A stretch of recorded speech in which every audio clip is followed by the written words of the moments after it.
கல்யாணம் கச்சேரி ஊர்வலம் வைபோகமா எதுவா இருந்தாலும் ஏற்பாடுகள் செய்ய வேண்டாமா? உங்க பொண்ணோட சீமந்தம் புது வீடு கொண்டாட்டமா எதுவாயினும் கொண்டாட வசதியான மலிவான இடம் வேண்டுமே.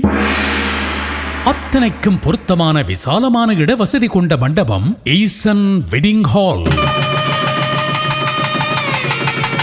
குருக்கள், நாதஸ்வர கலைஞர், ஒலி ஒளி அமைப்பு, வீடியோ மற்றும் நிழல் படம், அறுசுவை உணவு, மண்டப அலங்காரம் என அனைத்து ஒழுங்குகளையும் தாமே பொறுப்பேற்று செவ்வனே நிறைவேற்றித் தர காத்திருக்கின்றார்கள் ஈசன் வெட்டிங் ஹால் நிறுவனத்தார். சைவமோ அசைவமோ ரசித்து ருசித்து உண்ண அறுசுவை உணவு மற்றும் சிற்றுண்டி, கேக், மின்பானங்கள், தேநீர், காஃபி என அனைத்தையும் தரவுயர் சுவையுடன் பரிமாற பணியாளர் சேவையும் உண்டு. பாபினி மெட்ரோ கடற்கருகாமையில் ஈசன் வெட்டிங் ஹால். இங்கே தங்கள் இல்வாழ்வை ஆரம்பித்த பல நூற்றுக்கணக்கானவர்கள் நன்றியுடன் பாராட்டுகிறார்கள். அந்த அணியில் நீங்களும் சேர மண்டப பதிவுக்கு அழையுங்கள். ஈசன் 0681714396 அல்லது 0688556127. இணையதளம் www.weddinghall.fr.